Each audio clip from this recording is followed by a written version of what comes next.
நிறைய முறை நாம் என்ன தெரியுமா செய்வோம்? అనేక సార్లు మనం ఏం చేస్తాం తెలుసా? லாஸ்ட் டைம் இப்படித்தானே செஞ்சேன், పోయినసారి ఇలాగే చేసే కదా, அதையே இப்பொழுது செய்வேன் என்று நினைப்போம். దాన్ని ఎందుకని ఇప్పుడు చేయకూడదు? திரும்பியும் அவரிடத்துல போய் ஜெபிக்கணும். ఎందుకని ఆయన దగ్గరికి ప్రార్థించాలి? நமக்கு தான் பிரச்சனைகள் எப்படி கையாளணும்னு தெரியுமே. మనకి సమస్యలు ఏ విధంగా తొలగించుకోవాలో తెలుసు కదా. போன் பண்ண யாரும் நமக்கு உதவி செய்வார்கள். ఫోన్ చేస్తే ఎవరు సహాయపడతారు?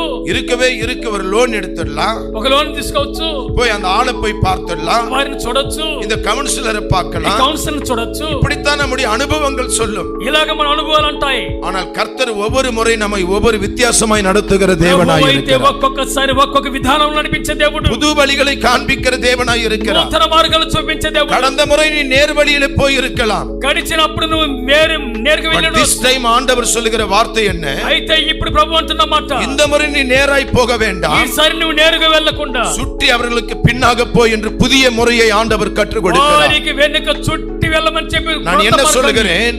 ఏమంటున్నాను? எப்பொழுதுமே ஆண்டவர் புதிய காரியங்களை செய்கிற தேவனாய் இருக்கிறார். ఎప్పుడు మన ప్రభు కొత్త కార్యాలు చేయవాడు. நம்முடைய புத்திக்கு எட்டாததும் தெரியாதமான காரியங்களை அறிவிக்கிற தேவனாய் మన இருக்கிறார். యొక్క జ్ఞానమునకు అందనటువంటి ఊహలు అందించువాడు.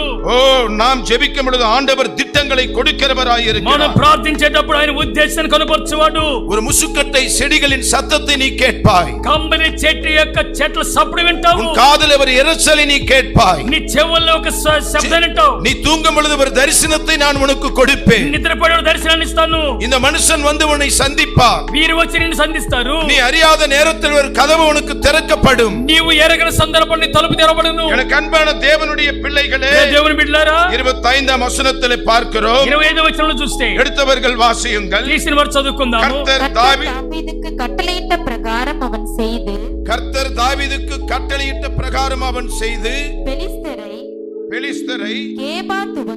கேபா துவக்கி ஏசேர் எல்லை மட்டும் முறிய அடித்தான். போதும்.